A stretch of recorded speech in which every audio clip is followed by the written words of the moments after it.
Stepstone presenting Viram, truly independent AI homes, 0% no other charges. போரூருக்கே இது புதுசு at Kattupakkam Porur. உங்களுடைய பார்வையில் சேலம் மாவட்டத்தில் தற்போதைய நிலை என்ன? 21 தேர்தலையும் இப்போ வரப்போகிற 26 தேர்தலுக்குமே பெரிய வித்தியாசம் கூட்டணியில் இல்லை. வீரபாண்டியில் ஸ்ட்ராங்காக இருந்த திமுகவுடைய கேண்டிடேட் இப்போ இல்லை. 26,000 ஓட்டு வித்தியாசன்றது கிட்டத்தட்ட 11%. அது இதே நம்பர் தான் நம்ம அங்கேயும் சொல்கிறோம். 10% வரைக்கும் ஹையஸ்ட் மார்ஜின்னு ஒரு மேசிவ் சேஞ்ச் கிடைக்குதுன்னா கிடைக்கும். குறைஞ்சது 3-4% டிஃப்ரெண்ட்டாக திருப்பி அதிமுக தான் வெற்றின்றது தான். தேர்தல் காலத்தில் முக்கியமான தலைவர்கள் எல்லாமே ஒரு அண்டர்ஸ்டாண்டிங்கில் தான் நிற்பாங்க. நீங்கள் எங்கெங்கெல்லாம் கூட்டணி கட்சி நிற்குதோ அந்த தொகுதியெல்லாம் திமுக எடுத்துப்பாங்க. ஆனால் லோக்கல் பாடி எலெக்ஷனாக இருக்கட்டும், அதன் பிறகு நடந்த நாடாளுமன்ற தேர்தலாக இருக்கட்டும், இங்கெல்லாம் திமுகவுடைய வெற்றி பிரகாசமாக இருந்திருக்கு. சேலத்தில் கல்ச்சரை நம்மளால அப்படிதான் எப்பவுமே பிரித்து தேர்தலில் பார்த்துப்பாங்க. சென்ட்ரலுக்கு என்ன போடணும்னு பார்ப்பாங்க, ஸ்டேட்டுக்கு என்ன போடணும்னு பார்ப்பாங்க.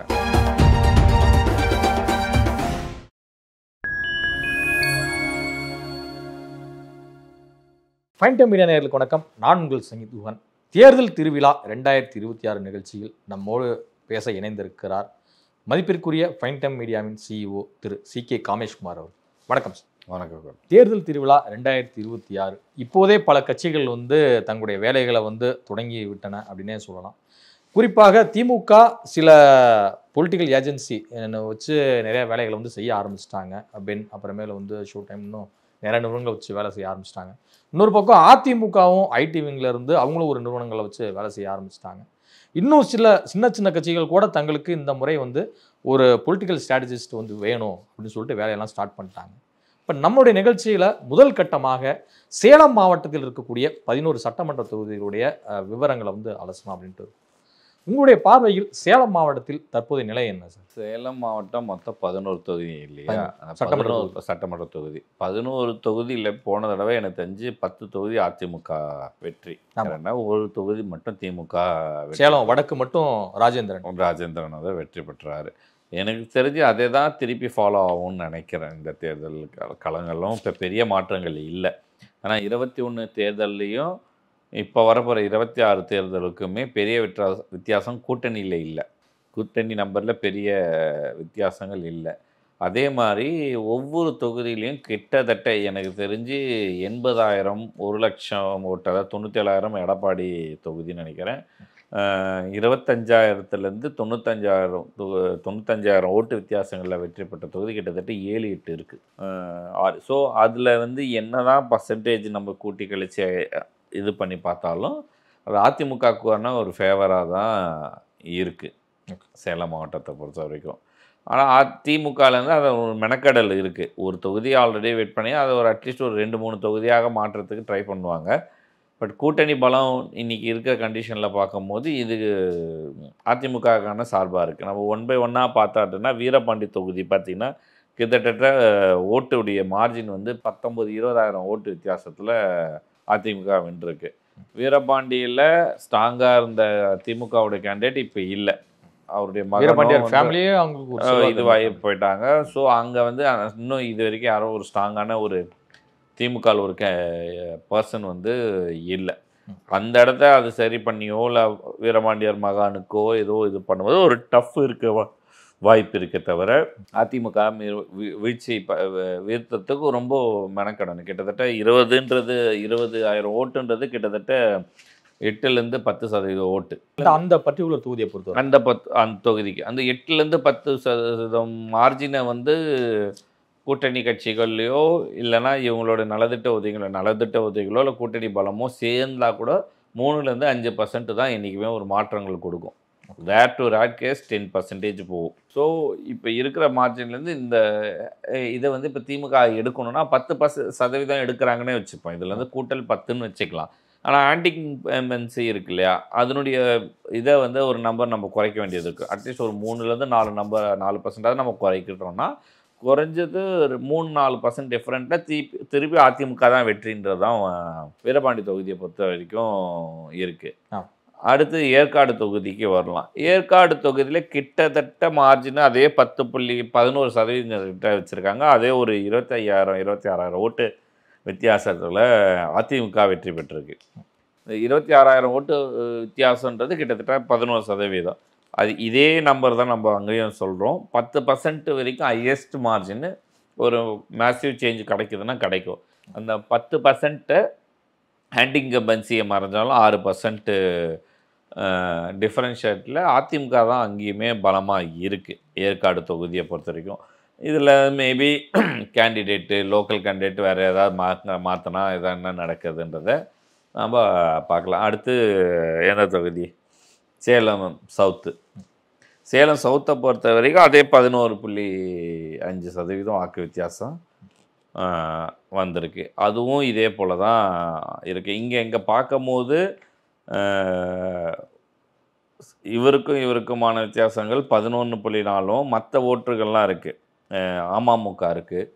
இப்போ அது அதிமுக கூட்டணிக்குள்ளே வருது. அதெல்லாம் சேரும் போது இன்னும் பலம் பெறுன்றது நான் சேலம் சவுத்து பொறுத்த வரைக்கும். அதே சேலம் நார்த்தில் போன தடவை திமுகவுடைய வெற்றி, அதுக்கு சதவீதம் 3.74. இந்த 3.74 மக்கள் நீதி மையம் இவருக்கு போயிருக்கு, டிஎம்கேக்கு.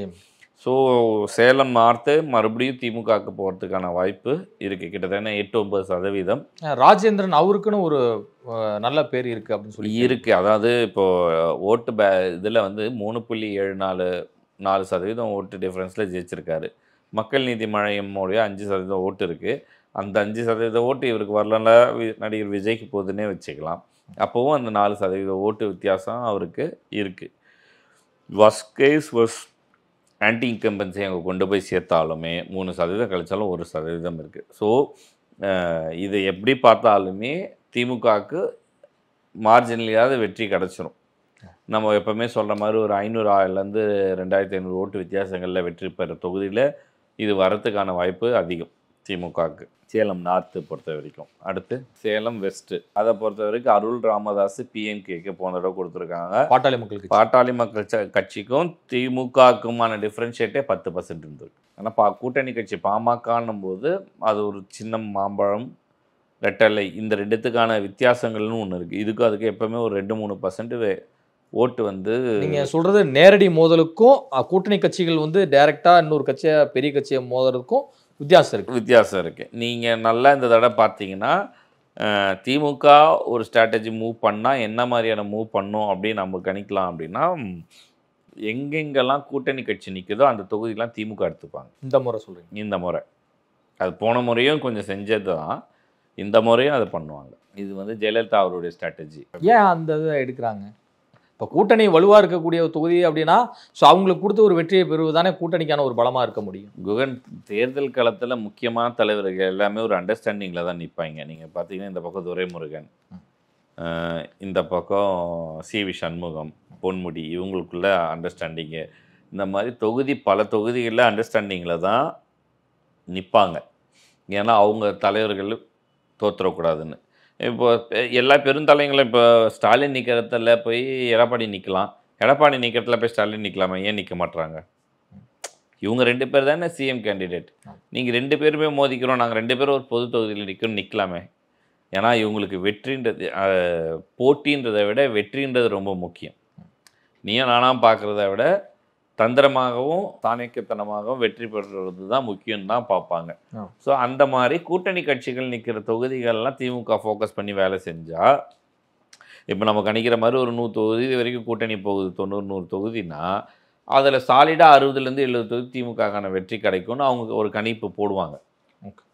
அந்த கணிப்பு வெற்றி பெற்றால் இந்த தொகுதிகள்லாம் மாறுறதுக்கு வாய்ப்பு இருக்கும்.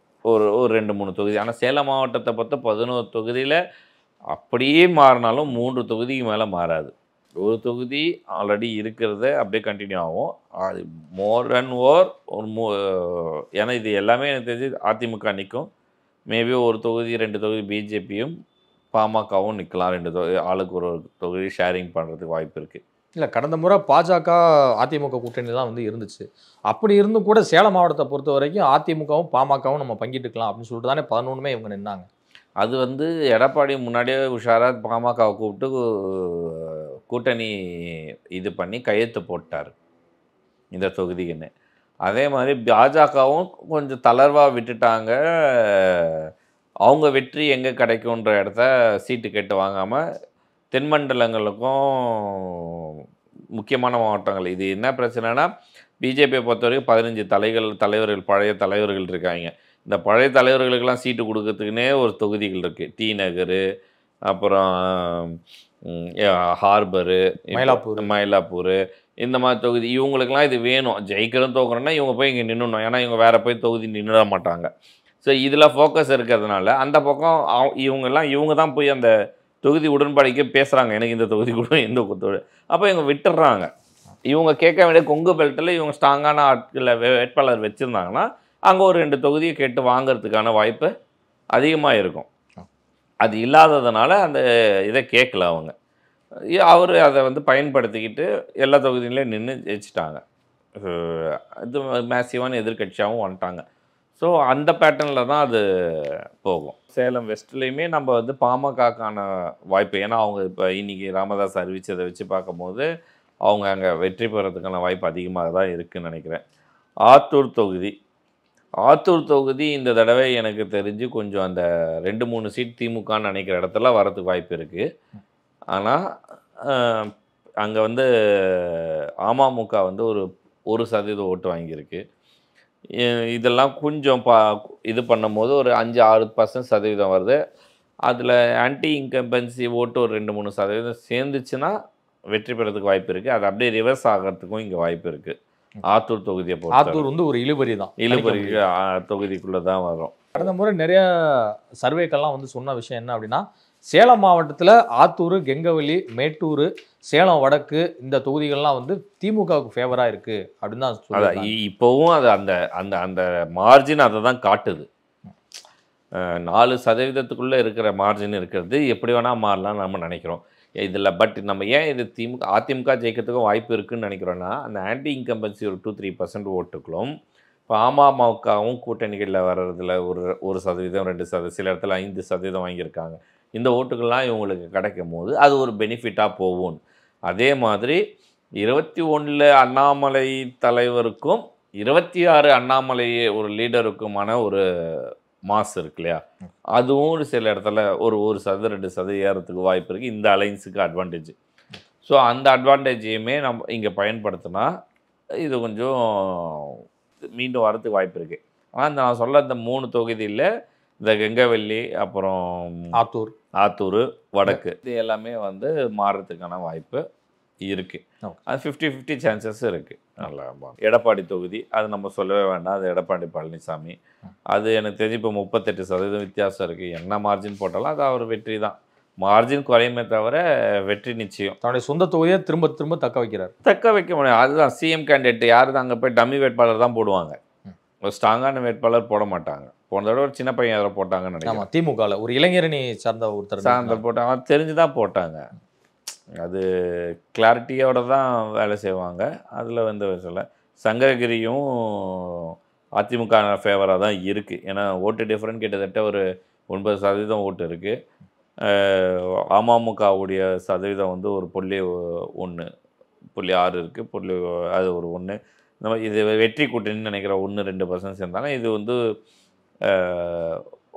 ஒரு கிட்டத்தட்ட ஒரு 5-6% ஓட்டு வித்தியாசத்தில் வெற்றி பெறதுக்கு வாய்ப்பு அதிகமாக தான் இருக்குது. சங்ககிரியை பொறுத்த வரைக்கும். ஓமலூர் தொகுதியை பொறுத்த வரைக்கும் 22% வித்தியாசம் இருக்குது மார்ஜின். ஒரு 5-8% வந்து திமுகவுக்கு போகுது அப்படின்னா கூட கிட்டத்தட்ட 10-15% வாக்கு வித்தியாசத்தில் அதிமுக வர்றதுக்கான வாய்ப்பு அதிகமாக தான் இருக்குது. மேட்டூரை பொறுத்த வரைக்கும் இந்த தடவை வந்து இழுபறி தான் நினைக்கிறேன். திமுகக்கான வெற்றி கொஞ்சம் பிரகாசமாக இருக்கிற மாதிரி தான் தெரியுது. மேட்டூர் சட்டமன்ற தொகுதியை பொறுத்த வரைக்கும் கிட்டத்தட்ட 0.3 மார்ஜினில் 600 ஓட்டு வித்தியாசம், குறைந்த வாக்கு வித்தியாசம். ஸோ அது வந்து நம்ம கணிக்க முடியாது. ஆனால் 90% அது வந்து இந்த தடவை மாறுறதுக்கான வாய்ப்பும் இருக்கும். திமுகவுக்கு ஃபேவர் ஆகிறதுக்கான வாய்ப்பு இருக்குது. ஸோ நம்ம சொன்ன 3 தொகுதிகளில் மேட்டூர், சேலம் வடக்கு, ஆத்தூர், கெங்கவல்லி 3 தொகுதி, 4ல் இந்த ஒரு 3 தொகுதி வந்து திமுகவுக்கு மாறுறதுக்கான வாய்ப்புகள் அதிகமாக இருக்குது. இவங்க இன்னும் கொஞ்சம் அதிமுக வந்து இறங்கி வேலை பார்த்தாங்கன்னா எனக்கு தெரிஞ்சு அந்த ஒரு 3 தொகுதியுமே 1 தொகுதி 2 தொகுதி இழுபறியில் வர்றதுக்கு இருக்கு. பழைய நிலையை திருப்பி எடப்பாடியால் தக்க வச்சுக்க முடியும். இப்போ நீங்கள் குறிப்பிட்டது போல் சங்ககிரி, எடப்பாடி, ஏற்காடு, சேலம் தெற்கு, சேலம் மேற்கு, ஓமலூர் போன்ற தொகுதிகள் வந்து அதிமுக வசம் தான் இன்னமும் சாதமாக இருக்குது. கண்டிப்பாக இருக்கும். ஏன்னா அந்த கூட்டணியுமே அந்த மாதிரி தானே இருக்குது. பாமக இருக்குது, பிஜேபி இருக்குது. போன எலெக்ஷனில் இருந்து இது எதெல்லாம் ஸ்ட்ராங்காக இருந்ததோ அந்த ஸ்ட்ராங் அப்படியே இருக்குல்ல. நம்ம இதில் வந்து பாமக வரும்ன்றது திடகாத்திரமாக நம்புகிறோம். அதனால் அதை பேஸ் பண்ணி இது பார்க்கும்போது இது வெற்றி வந்து அதிமுகக்கான இது அதிகமாக இருக்குது. திமுக அரசினுடைய இந்த 4.5 ஆண்டு கால நலத்திட்டங்கள் எல்லாமே வந்து சேலம் மாவட்ட மக்களுக்கும் நிறைய போய் சேர்ந்துருக்கு. அதிலும் குறிப்பாக சேலம் மாவட்டத்தில் வந்து எம்பியா தற்போது டிஎம் செல்வ கணபதி இருக்கிறார். அவர் சேலம் மேற்கு மாவட்ட செயலர் இருக்கார். சேலம் மத்திய மாவட்ட செயலராக தற்போது சுற்றுலாத்துறை அமைச்சராக இருக்கக்கூடிய ராஜேந்திரன் இருக்கிறாரு. சேலம் கிழக்கு மாவட்ட செயலராக இருந்த எஸ்ஆர் சிவலிங்கம் வந்து இப்போ மேல்சபை எம்பியா ஆயிருக்கிறார். ஸோ ஒரே மாவட்டத்தில் வந்து பார்த்தீங்கன்னா 3 மாவட்ட செயலருக்கும் ஒரு அதிகாரமிக்க பொறுப்பை வந்து ஸ்டாலின் கொடுத்துருக்கிறாரு. ஸோ அப்படி பார்க்கும்போது ஸ்டாலின் ஏதோ ஒரு புது அசைன்மெண்ட்டை வந்து வச்சிருக்காரா சேலத்துக்குன்னு? 11ல் குறைஞ்சது ஒரு 6-7 அடிக்கணும் அப்படின்னு. 6-7 எடுக்கிறதுக்கு 3 பேர் பவரா? ஒருத்தருக்கு மாவட்ட செயலர் கொடுத்தாலே அவர் அந்த 6 தொகுதிக்கோ 5 தொகுதிக்கோ 3 தொகுதிக்கோ பவர்ஃபுல்லான ஆள் தானே இருக்கணும். சரி, அது அப்படின்னா எல்லா மாவட்ட செயலாளரும் அவங்கவுங்க இதில் வந்து ஒரு ஸ்ட்ராங்கான கேண்டிடேட் தானே. அமைச்சர்களாகவும் சில பேர் இருக்கிறாங்களே, அப்படி பிரித்து நம்ம பார்க்க முடியாது.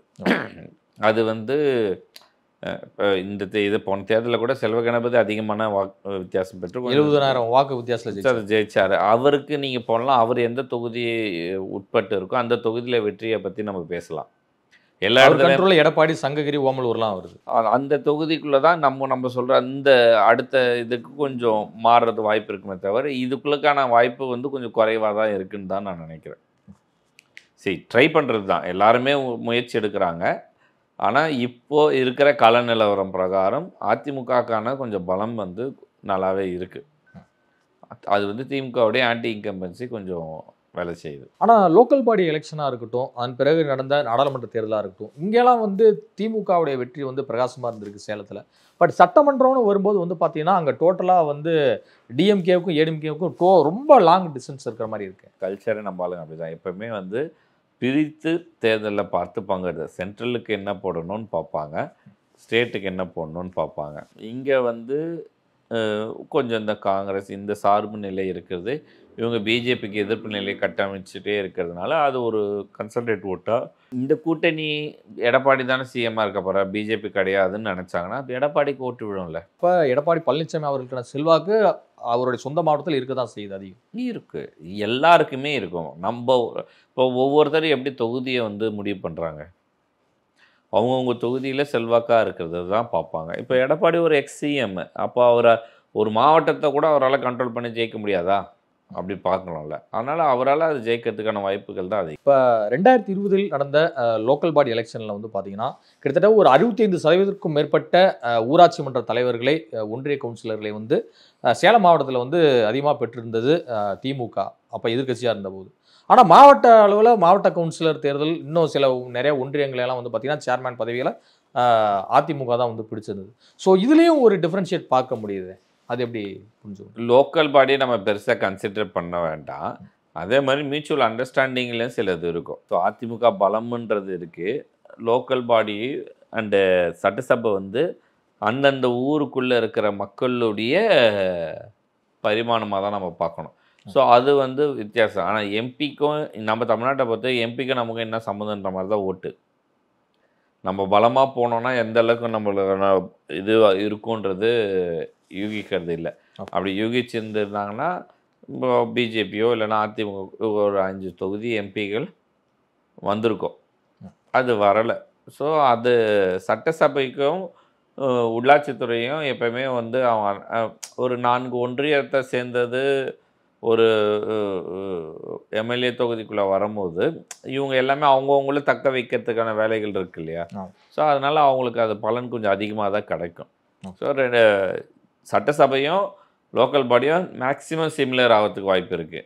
ஆனால் அண்டர்ஸ்டாண்டிங்லையும் போகும். பட் எம்பி அப்படி இருக்காது. சேலம் மாவட்டத்தில் கூடிய 11 சட்டமன்ற தொகுதிகளில் தற்போதைய நிலவரப்படி அதிமுக கூட்டணி தான் முன்னிலையில் இருக்குது அப்படின்னு எடுத்துக்கலாம். இப்போதைக்கு அதிமுக தான் முன்னிலையில் இருக்குது. இன்றைக்கி அவங்க கூட்டணியுடைய பலம் பெருகிட்டு இருக்குது. இது இன்னும் போக போக இன்னும் அதிகமாகிறதுக்கான வாய்ப்பு இருக்குது. அதனால் அதிமுக நோக்கி தான் இந்த சேலம் மாவட்டம் வந்து நகருன்றதை நம்ம பார்க்கலாம். ஒருவேளை தேமுதிக இந்த என்டிஏ கூட்டணிக்கு வந்தா அங்க வந்து அழகாபுரம் மோகன்ராஜ் உங்களுக்கு தெரியும், சேலத்தில் வந்து எம்எல்ஏவாக இருந்தவர். ஸோ முக்கியமான ஒரு ஆளுமையாக தேமுதிகவில் வந்து பார்க்கப்படுகிறார். ஸோ அப்படி பார்க்கும்போது தேமுதிகவுக்கும் ஒரு சீட்டு ஒதுக்க வேண்டிய ஒரு கட்டாயம் ஏற்படும் தானே சேலம் மாவட்டத்தில்? கண்டிப்பாக இருக்கும். ஏன்னா சுதீஷும் அங்கே நின்றுருக்காரு, நல்ல ஓட்டுலாம் எடுத்திருக்காரு, 2 லட்சம் ஓட்டு. கண்டிப்பாக இருக்கும், ஒரு தொகுதியாக கண்டிப்பாக வரும். ஆனால் தேமுதிக வருவாங்களான்றதை நம்ம பொறுத்து தான் பார்க்கணும். அது அந்த நம்பர் வந்து திமுகவுக்கு போச்சுன்னா இந்த 2-3 தொகுதிகள் வெற்றிக்கு அதுவும் உறுதுணையாக இருக்கும்னு நான் நினைக்கிறேன். மீண்டும் ஒரு தேர்தல் திருவிழா நிகழ்ச்சியில் சந்திப்போம். நன்றி, வணக்கம் சார். வணக்கம்.